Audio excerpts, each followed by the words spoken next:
So good evening, everybody. This is the panel on science fiction poetry. For those of you who have been at Confluence before, Confluence has always been all about science fiction poetry. We've had some great poets here. For those of you who are new to Confluence or Confluence, well, welcome to the poetry. Let's start by introducing the panelists, and I'll have the panelists introduce themselves, say who they are, and then maybe read one short poem, and then we'll get on to some discussion. I'll do them in the order that they're on my panelist list. I'm told that everybody's list is in a different order. So my order has first Herb, then Mary Soon Lee, then Mary Turzillo, then Maddy Dietz, and finally Michael Arnzen. And I suppose I should introduce myself at some time too. So, well, maybe I'll start because I suppose I should introduce myself. I'm Geoffrey Landis. I'm probably more known as a science fiction writer of fiction than as a poet, but I do both science fiction and poetry. And I may be getting to be better known as the rocket scientist who hangs out at science fiction conventions. If you're interested in the rocket science, I'll be giving a talk about Neptune's backwards moon Triton tomorrow afternoon. And just to give you a taste of poetry, let me read a form poem. We were given at Ohio Poetry Day a couple of years ago the form to say, oh, write a tritina, which is a form poem that uses the same words over and over again. And I figure since Halloween is coming up, let me read a Halloween poem. So this is called All Hallows Eve. The day to come is blessed with hallowed souls, but night is time for goblins, ghouls, and spirits. Candles and pumpkin skulls hold dark at bay. Ghosts haunt the cloud-streaked dark tonight wolves bay up at the moon to send chill through the souls of costumes revelers drinking cider laced with spirits. Children race door to door with reckless spirits. As parents give advice they won't obey, the call of candy sings to greedy souls. With dawn, all hallowed souls set wicked spirits at bay. And with that, Herb, introduce yourself. And sure. Hi, I'm Herb Kauderer. I'm an English professor at Hilbert College. And over the last 30-some years, I've had about 1,800 poems published in 18. Whoa! And currently, I'm kind of working on a down the road collection. I don't know if this happens to my colleagues here, but once the title of the book appeared into my head, I had to create the poetry. And the title of the book is The Latin Names for Trouble. So this is forthcoming in Asimov's. Failed space colonists. Bad marriages make failed space colonists. What creatures are we that we can endure such things? Vanessa Cardui, the painted lady butterfly, has migrated farther than any other macrolepidopteran. The orange and brown explorers have traveled from southern Europe, across Africa, and back until stowing away on shuttles to the International Space Station, then stealing aboard the cyclers to Luna and Mars and Ceres, learning the joy and power of low-gravity flight. Are humans so persistent as a butterfly? How can you and I, emerging from the chrysalis of divorce and our forced return to Earth, become whole humans? Do we have wings that no one else can see? Will they fly us to Europe and across Africa? Will we pollinate tulips and hyacinths to compensate for failing to populate space? Or will we be immobilized in a killing jar of ethyl acetate to be pinned down on a spreading board in a display with other failed colonists as warning to other couples applying to emigrate?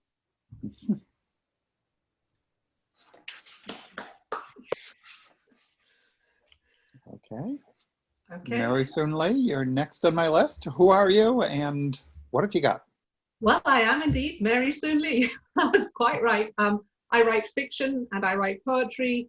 The poetry is pretty varied. So I've written mainstream poetry. I've written epic fantasy. I have a novel that's told in 340 poems, which is an epic fantasy with Chinese and Mongolian elements. And I write science poetry. And you said to do something short at the beginning. So this is very short. This is a haiku for the element helium. Begin universe. Wait 3 minutes to enter. Stay cool, don't react. So there we go. Yes. And the other Mary on the list, Mary Turzillo. Okay. I'm Mary Turzillo. I'm one of those people that wakes up in the middle of the night and remembers the poem, the exact word that she wants to put in a poem that she wrote like 5 years ago. And then I wake up in the morning and I can't remember the word.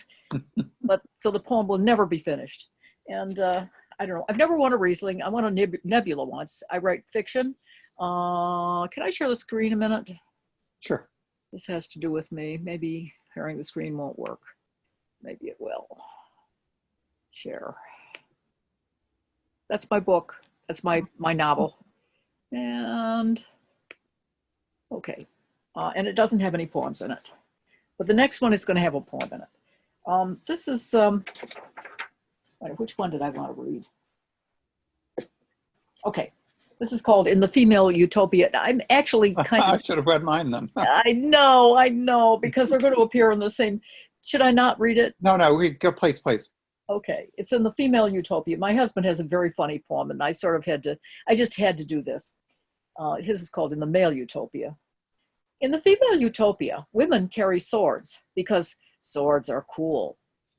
In the female utopia, men can own swords if they keep them locked up.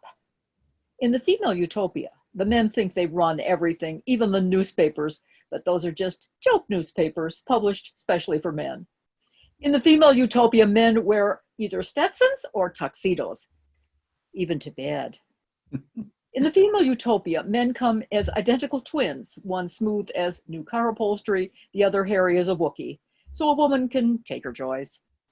Men in the female utopia are always begging for sex, but women in the female utopia feel quite free to say no, but also demand sexual gratification from any cute male without it being bandied about that she's a little loose.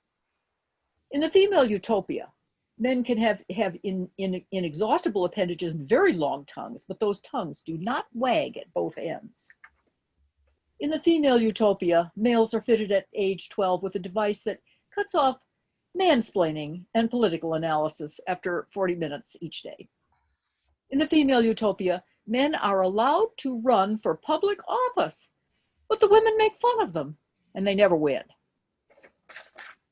That will be in Dreams and Nightmares next year. Okay. Maddy Dietz, you're on next. Yes, hi, I'm Maddy Dietz. I haven't published much yet in terms of poetry, just because I'm very new to all of this. But I was recently named the Midwest representative for the National Student Poets Program, And the Excellent. poem, thank you so much.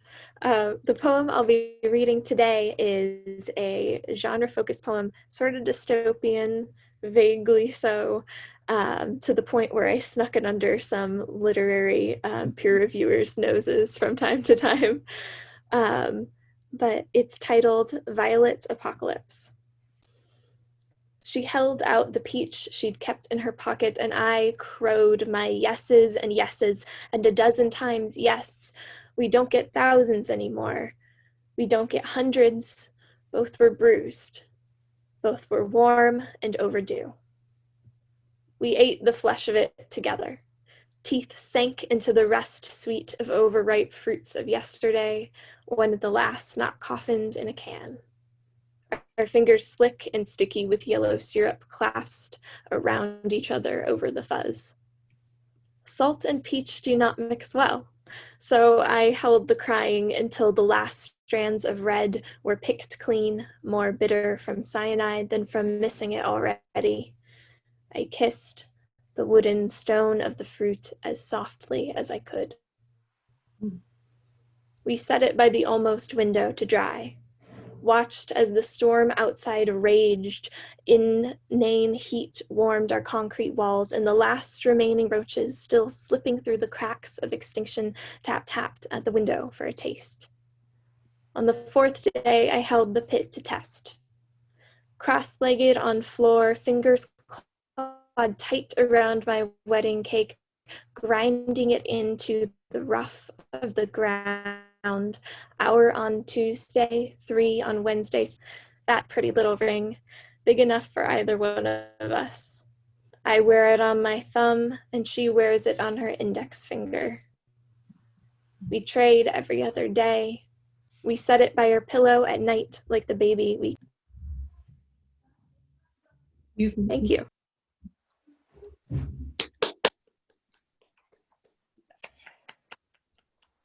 And last, I think we have Michael Arnzen. Hi, everybody. It's good to be back at the Confluence Poetry panel. I remember this time, I think it was last year, we had a roundtable where we all read some poems. And one of the poems was about cats. So I wanted to introduce you to my cat. This is Hex. She'll be interrupting me as I read my poem tonight. Anyway, for those of you who don't know me, I write poetry as well as fiction. I'm a Bram Stoker award-winning writer, which should indicate to you I mostly write horror fiction and poetry. In fact, I thought I would read to you the poem that was in the most recent Poetry Showcase, which is an annual book put out by the Horror Writers Association that collects poetry by the members. I was lucky enough to be the featured poet in this one, so I'm just going to read that poem to you. It's only a page. It's called He Carves Wood. He carves wood. He loves the prickly scent of sawdust, the curl of shavings spiraling behind the pressure of his plane. He carves wood. He has an array of sandpaper swatches and files, carefully organized by their grit and grain. He carves wood. He murdered the twins on 54 Oak Street just to make an ornate pair of matching caskets. He carves wood. He's sawing the stipes and gouging the crossbeam of a suicidal crucifix, but he needs someone of his build, his weight, to test it first.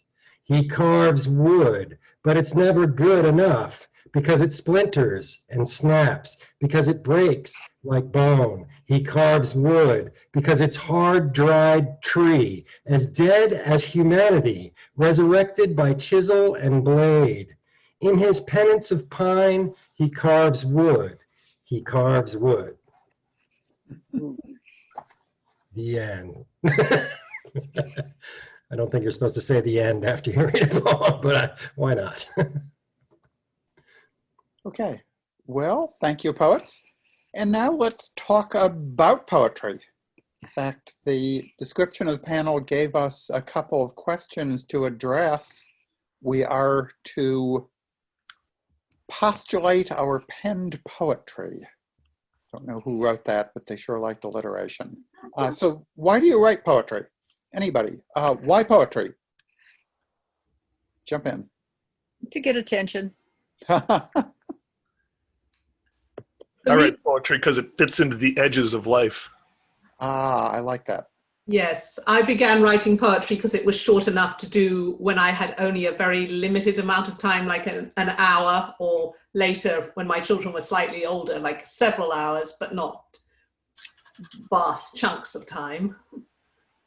And so that's one why. But another level of why is, because I like poetry, and because actually the things of mine that I've cared most about have been poetry. So. Mm-hmm. I always felt like it was the music of the genre. You know what I mean? I mean, I can't do filk, but I can write poetry. So I think that's kind of what attracted me to it when I got started. It was like a way to do lyrics and to write things that weren't stories, because I came at it after I started writing fiction. And I think genre poetry is unique in that way, in that it's sort of, the genre came first before the genre poetry, but the poetry came before there were even literary genres, right? So it's kind of a strange, it's really a strange thing that we do. And I like that. I write poetry because I think that's just how my thoughts work. Even when I write a prose piece, plotting it out tends to look more like poetry than like an actual bona fide plot. And I have to sort of tease out the prose from it. But I love writing prose too. So it's just a pick your own adventure of writing. Yeah, sort of with Mary Soon Lee, I started writing poetry as something that I could write in short periods of time.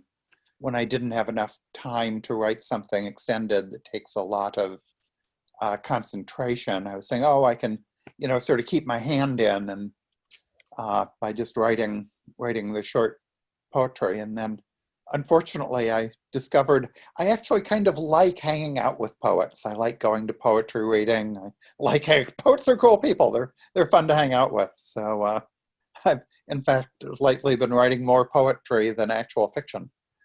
So I think, poetry is a trap. You gotta get out if you can. If you can avoid it, don't. The thing about poetry is that it expresses an opinion or a feeling in a very short amount of time and space.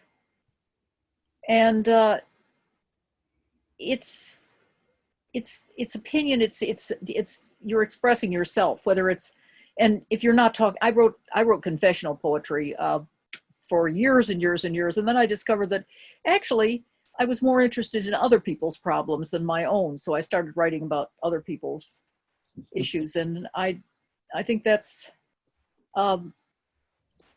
we want to, I think every human being wants to tell a story about themselves, and sometimes they become empathic and want to write stories about other people.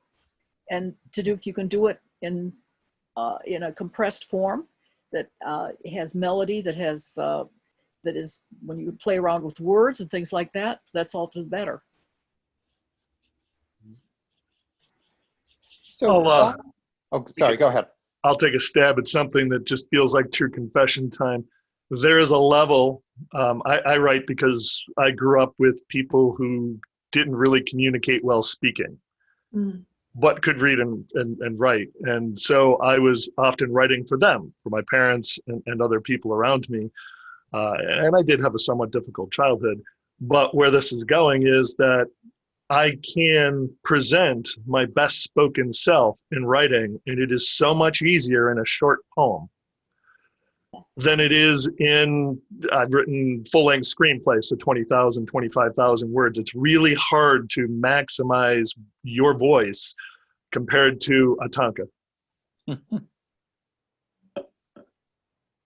So, panelists, how about science fiction poetry? Why science fiction poetry in particular? And in that, I'll say, feel free to talk about fantasy poetry, genre poetry of any kind. Why genre poetry? Nobody? Well, okay, I don't want to jump in and drown out everybody. This is definitely something when I started writing poetry, it was because I had very little time because I had 2 young children. And for about a decade, even though prior to the birth of my second child, I'd been writing science fiction and fantasy short stories, for about a decade, I wrote mainstream poetry. And then Lucy got older, and for some reason, I wrote a few fantasy poems. And it was at that point I realized it was a lot more fun.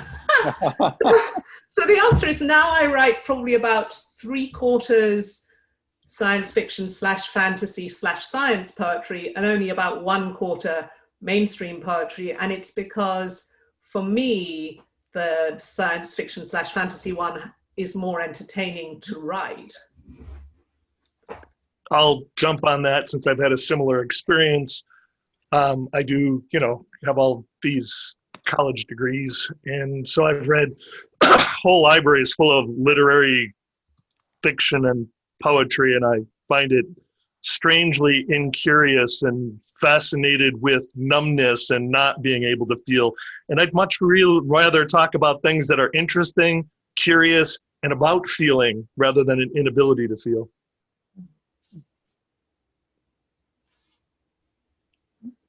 It's just that the world is so full of interesting things. It's just animals. And I notice there's a lot of bleed in between literary poetry and science fiction poetry. I'll find things I've found things even in the New Yorker where people became fascinated with, a writer became fascinated with an animal or something like that. And that's science. I mean, or fascinated with the stars, fascinated with the elements, things like that. It's the natural world, and natural world is something that speaks to us, and you just have to talk about it in a poetic way.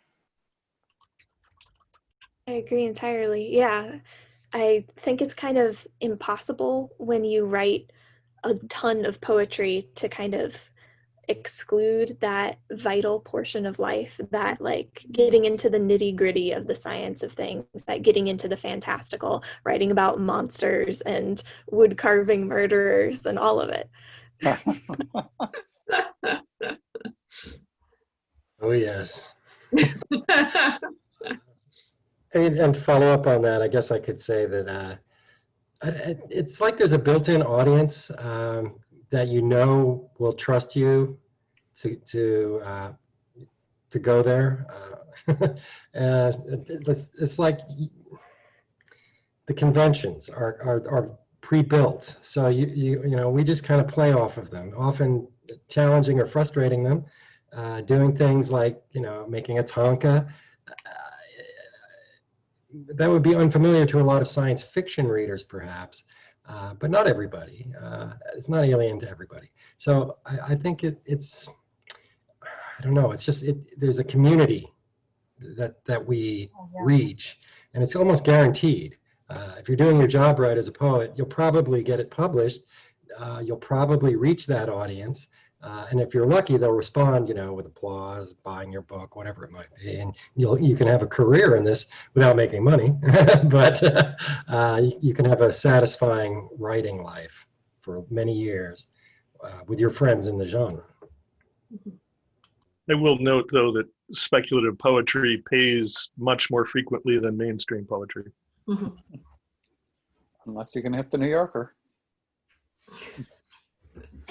Well, here's a question from the audience. I had something to something I said. Oh, yeah, go ahead.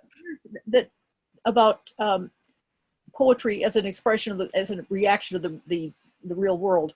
There's a Marianne Moore poem. Now, Marianne Moore is obviously a literary poet. She's not a science fiction poet at all. She writes syllabic verse. She has a poem called The Pangolin, one of her most famous poems, and it's basically just a description of an extremely weird animal. That's it. And I think that's what drives me is I see strange things, I want to write about them, and I want to write about them in a way that is. Mary, you totally need to rewrite that poem, like do a parody of it, because isn't that what started COVID, was people eating pangolins? No, you're right. You're absolutely right. It is pangolins, but that wasn't true. I don't think they actually were eating pangolins, but it was one of the things they said. And Yeah, that was an early hypothesis. It was pangolins, but now I think they're narrowing it down to bats. Aw, what a letdown.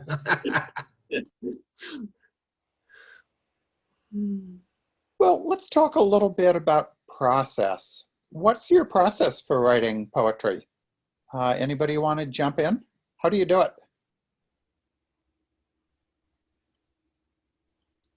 Nobody wants to jump in. I mean, that's a good question. I don't know.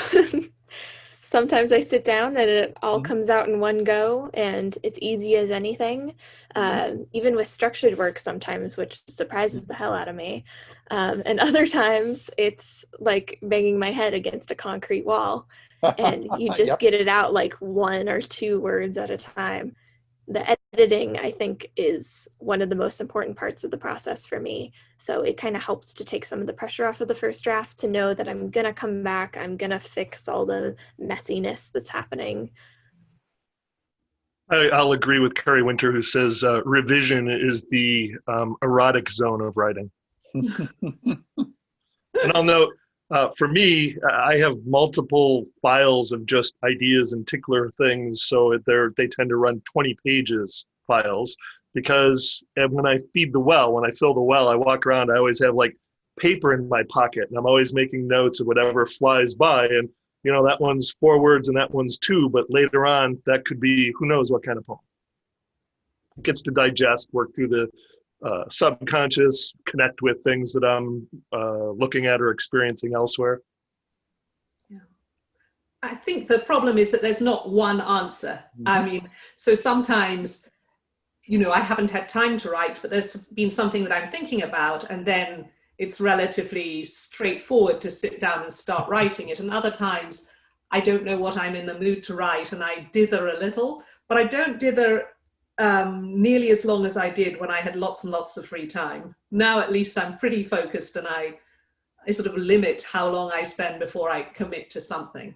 Although I do allow myself to throw away things that didn't work out, so that helps. Yeah, and revision is important, there's no doubt. And if we're giving tips to people, for me it really helps to read something I've written a day later or a week later, or ideally 6 months later, but by then it might be too late. You may have decided to send it out and it be published or whatever, but yeah. I actually never throw things away, I just banish them.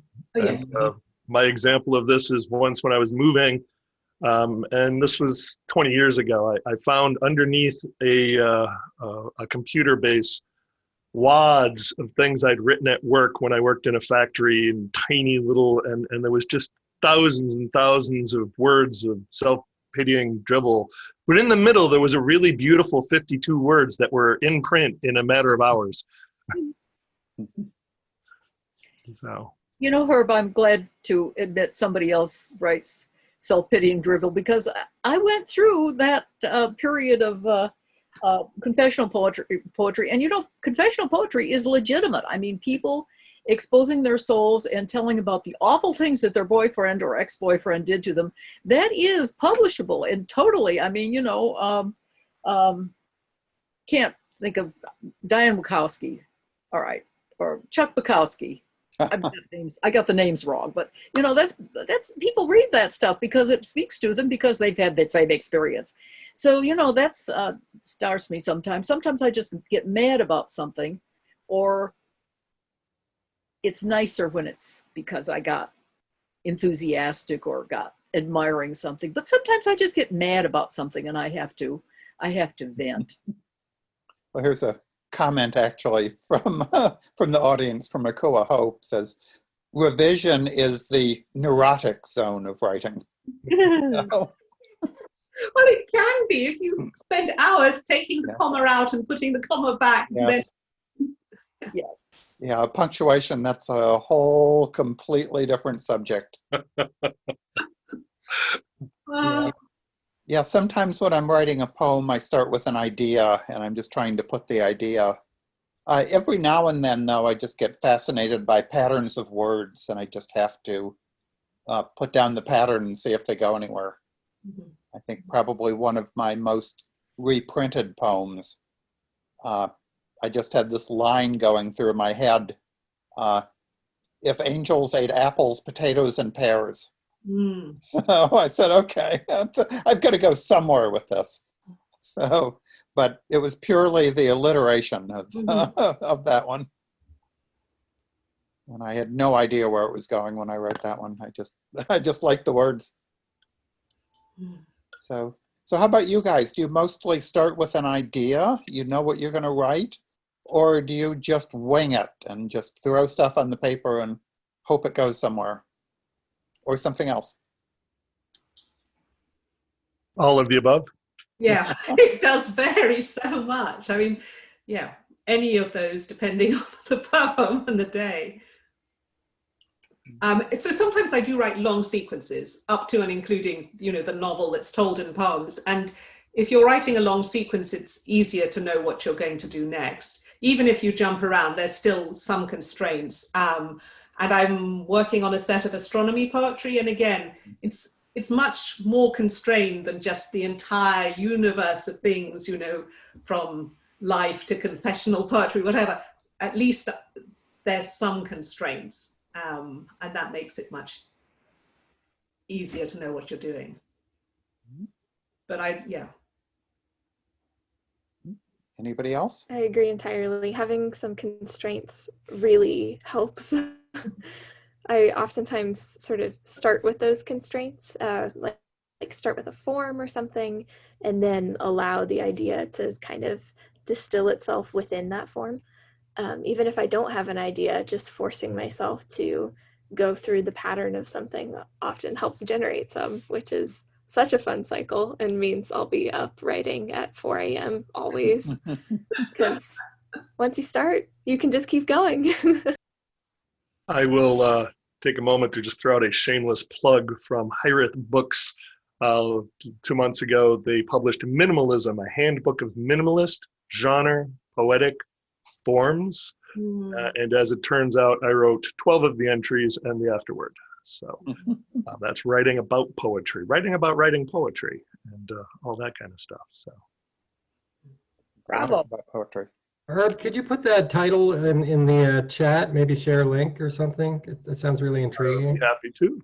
Yes, please. You know, I was going to pipe in and say that I'm a big fan of prompts still to this day. Like I'll just randomly look for them on Twitter and then respond with a poem on Twitter. I do that a lot. That's kind of a sinkhole for writing, and you know we should be targeting paying markets, but I don't feel like there's any wasted words. I think every practice counts for something, and you could always include it in a collection later or something along those lines. But to just keep prompting yourself and trying new things, it's really helpful. Well, here's a question. How about ekphrastic poetry? Have any of you been stimulated by art, just writing poetry about art? Well, in recent years, I think the thing, maybe one of the poems I found most challenging was that the editor of F&SF had the cover art for an issue, and he asked a couple of people to write short stories for it, and he asked me to write a poem for it. And sort of, I really wanted to sell him the poem. He didn't guarantee he'd buy it or anything. So just the pressure of thinking, I have to write a poem that goes with this picture. Somehow it was quite stressful, I will say. Right. Yeah, I believe I've actually sold every single ekphrastic poem I've written, which is probably half a dozen. But when I'm looking to fill the well, I'll do all kinds of things, and I've done my own graphic art, so photography, drawing, painting, things like that. Yeah, I have When to do you say, think? I have to say I like ekphrastic poetry. I think it's fun. I'm not sure that they're always my best poems, but it's fun to do. Yeah, I have enjoyed doing it when I didn't feel I had to, you know. But it was much worse. Well, for me, it felt worse. Even though it felt like a great opportunity, it felt worse to know I had to do this one, as opposed to, oh, that's a neat picture by Picasso. I wonder, you know, what could I do? So, yeah. We haven't talked about it yet, but I think there's also that part where we ask ourselves, is this poem, series of poems, or prose? So you, Mary, have written an epic in verse. I've written two books that were 33 poems telling one story. And that's an interesting decision to make. Mm-hmm. Yes. I don't think it's very, I think it's still much easier to sell a regular novel. And I did it because I didn't plan to do it. I wouldn't recommend it as a good career strategy or anything. It was immensely fun for me to do, and I was able to fit it into the work schedule I had available because I could chunk it off into these little pieces. But again, it doesn't seem like an obvious commercial choice or anything.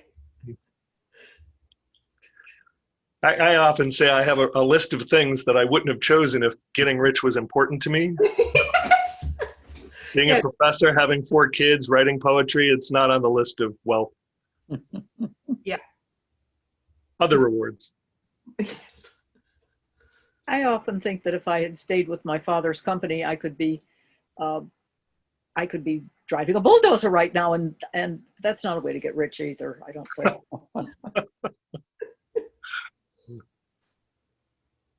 Well, maybe we should go and read another round of poetry. Let's read some poems and see what you've got. Maybe we should do the same order. So, Herb, do you have another poem to submit? I must. There's too many files open though, so let's see. I will try this. It appeared in August. I've been writing a series of Heiben, Okay. in which the concluding minimal verse is actually a quote or translation of some classic literature. Because I am an English professor, you know, there is that side of me. So I will give this one a try. Family historian. I believe he died in 1904. I have walked upon his grave and laid my hand upon his tombstone. I felt the force of his remains below the earth. Still, my oldest relatives all have memories of him, though the oldest was born 30 years after he died. He appears in photographs dated 1915 and 1927. In others, he leans on cars not built into the 30s. In the late 1800s, he worked building the earliest cars, and there is a car somewhere in every image in which he appears. In earliest home movies from the 50s, he limps around in the background, defying Photoshop rationalizations. The same head of full white hair, the same large calloused hands with the same scars. He remains 54 years old from the date on his death certificate until finally disappearing from family history sometime in the craziness of the 60s. As I write this family history, I have no way to explain, no reconciliation for the pragmatic relatives, no way to dodge the enthusiasm of the mystical ones. He simply exists, this sole ancestor, silent as always. The wealth of stories and images persist unexplained outside his time. I can only chronicle family history as honestly as possible. Let my heirs make of it what they will. Epigraph. What is tomorrow? I may be myself with the past. 7,000 years. Omar Khayyam, The Rubaiyat, Book 21. Mm.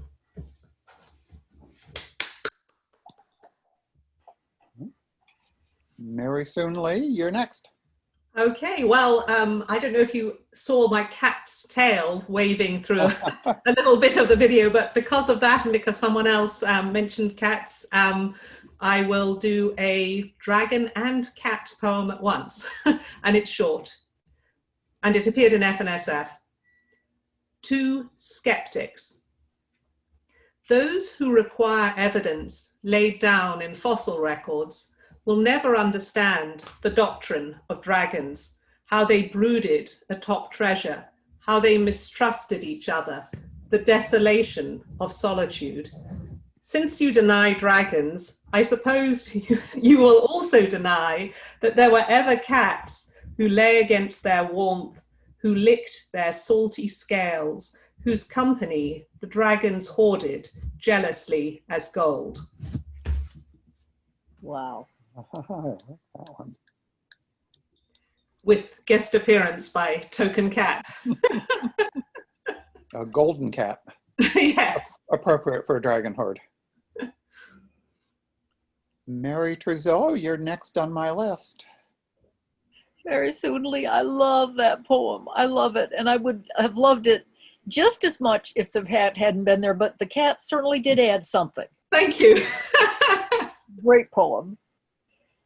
And this is cats too, by the way. This is going to be in Eye to the Telescope coming up pretty soon. Monster cats. Buildings at twilight are monster cats. Red lights in their ears, green lights for eyes. Cafes and shops at their feet are kittens. They tower silently and purr with the thoughts of people inside. We can pet them just in our sleep. We can watch from across water as dusk fades behind them, soothing them like the giant hand of someone in love. They have whiskers of high-tension wire.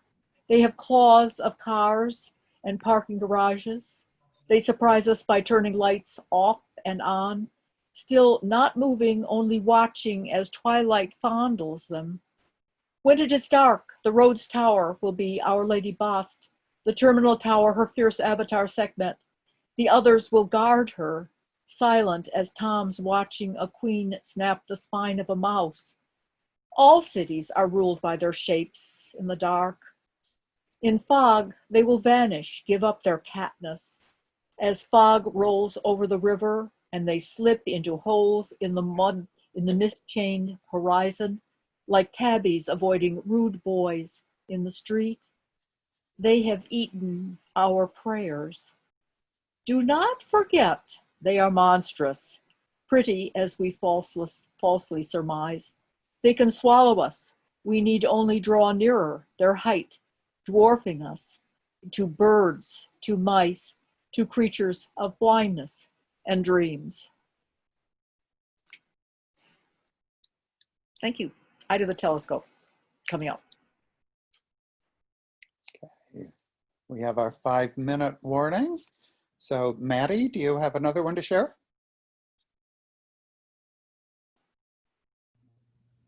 I do, yes. And this one plays around with the form ghazals, which are an Arabic form that uses word repetition to go to the same image, which I love. Here it goes. Okay, honey ghazal.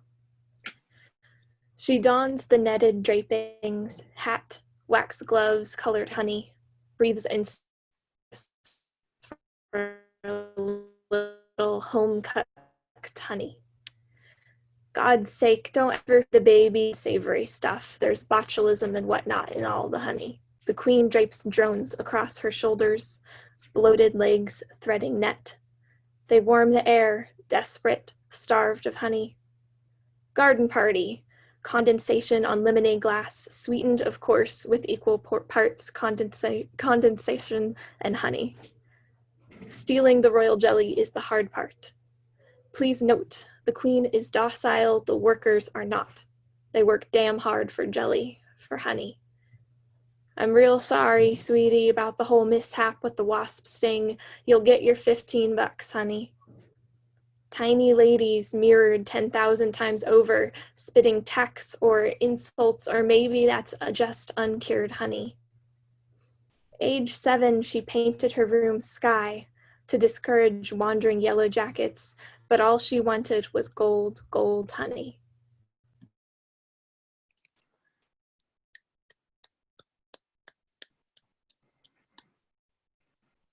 Okay, thank you. Michael? Wow, this is a good panel. Thanks, everybody. I'll read something very short. It's from my collection called Gorlitz, as reprinted in this book, Proverbs for Monsters. It's called Zombini Babies, and it's a reference to Beanie Babies, if you remember those. This is Zombini Babies. The tiny rhino's eyes gleam gray as the featherless toucan swings on the baby giraffe's upturned head, dangling down his erect, broken neck. Happy monkey scratches his ribs, satanically squeals and spills his guts as the dead kitten purrs wetly beside the stiff boa at your ankles. They've come to collect you. Sometimes a poem can be a joke. Of course. Yeah, I think funny poems are often underappreciated. Okay. I think I'll end with this one. I picked it to read because I was figuring, oh, I should read something I published this year. And then I was thinking about it and saying, oops, you know, I read this at Confluence last year. So half of the people in the panel have already heard it, but I apologize for those who have heard it, and for those who haven't heard it, well, here it goes. This one was in Eye to the Telescope earlier this year, and it is called Robo Sapiens Thinks He Thinks. Robo Sapiens thinks he thinks, but the thoughts he thinks are algorithmic, complex, cunning computer code, running programs, deterministic. The robot says he's self-aware. He says, I think, therefore I am a self, not a machine, a being. My mind a person, not program. Each word he says is output from recursive loops and calculation of semantic variables and if-then forks, a product of multiple iteration. The Turing engine calculates and simulates a self inside and says the things a thinking self says, but when it says, I think, it lied.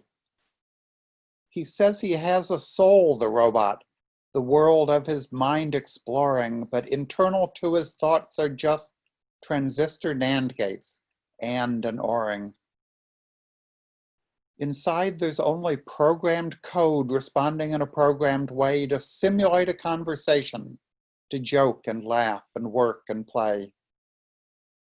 You and I have selves inside us, self-aware, we live our lives. We sense and feel thoughts and emotions, our personal worlds rich inside. Imagination, speculation, anger, fear, anticipation, butterfly wings flutter in our hearts of joy and grief and trepidation. Or so we say, or say we say. We meet machines that think we think. So clever we even convince ourselves we're not machines that rattle and clink. Our programmed thoughts and programmed lives, programmed emotions, programmed pride, our programmed selves and programmed love, we too are programs, just alive.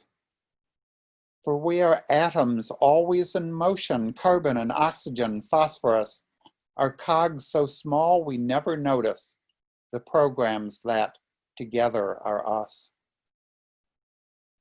So don't look down upon that robot, a simulated self, not us. We are machines subtle and graceful, but still we do just what we must. We run the programs that we run and do the things we're made to do. We simulate the things we are, the robots that are me and you.